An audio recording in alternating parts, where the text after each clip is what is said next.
סלינו על כתפינו, ראשינו עטורים, מקצות הארץ בנו הבינו ביקורים. שלום מר מיקולוש פאפה, אני רואה שאתה במצב רוח עליז. מאוד עליז, זה בגלל הביקורים. אתה מתכוון לחג הביקורים. לא, חג הביקורים, כן חג הביקורים, כן. אתה יכול להסביר לנו את מהות החג?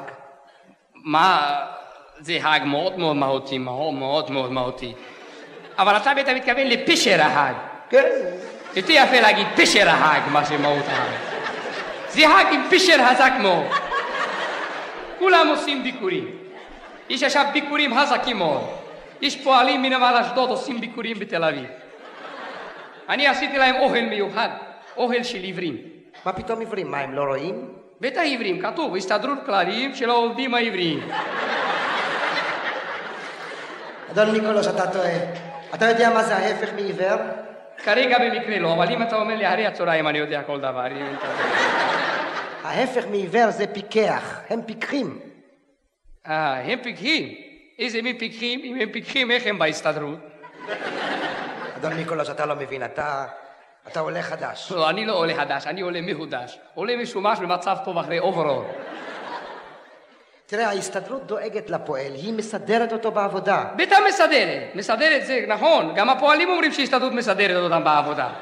עכשיו הם עשו בוועד הפועל חגיגת ביקורים, הרבה ביקורים. זה לכבוד הנמל. גם כן כתבו, הנמל הנ"ל ז"ל. לכבוד זה הם שרים, זלינו על כתפינו, לכבוד הביקורים. והמנהל של ההסתדרות, קוראים אותו בקר. מה זה בקר? ביקרת בקיר, בוקרה פלמישמי.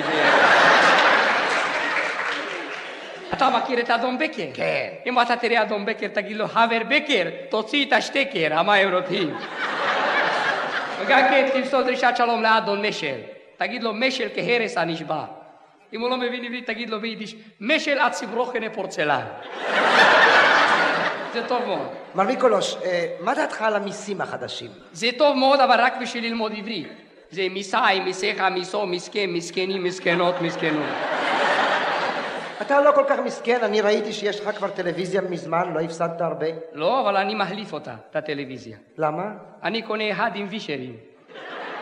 בשביל מה הטלוויזיה עם וישרים? בשביל מה? אני יושב כל היום, פו איזה תוכנית, פו איזה ריפורטאז', אני וישרים.